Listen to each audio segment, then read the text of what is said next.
Wait a minute. Wait a minute. That's tell. false. That's a fundamentally false statement. Which part? False. They don't have the power to go to war.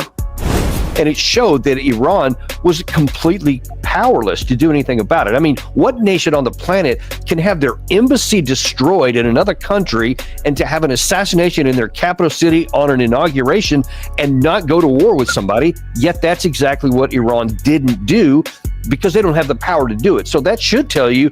Wait a minute. That's tell. false. That's a fundamentally false statement. Which part? False. They don't have the power to go to war. You haven't looked carefully at Iran. Iran's arsenal of missiles is enormous. It could flatten Israel in a day. They have the power to go to war. They have chosen repeatedly to avoid war. And I've said this 1,000 times. No one in the Middle East is interested in a war except Israel and the United States. That's it. There's no one else in the region that wants a war. Everyone is going to go to great lengths to avoid a war, not because of Israel, but because of us.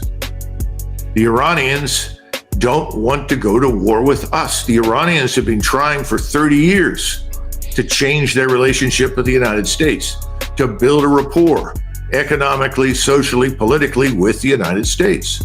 So don't make the mistake of assuming because someone has opted not to do something, they can't. The real question at this stage is, what's the incentive for them to continue to do nothing, particularly when they're told that the only way they can satisfy us, potentially, based upon Mr. Netanyahu's demands, is to turn themselves into Libya.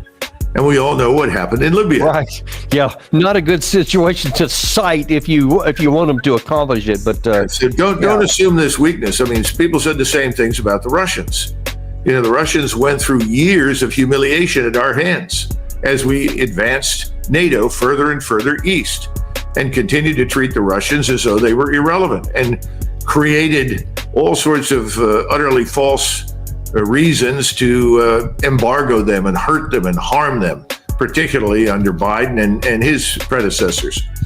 None of this is new. Does that mean that the Russians don't have the power to go to war against us or anybody else? Well, obviously, the answer is no. They have the power. They have not wanted to go to war.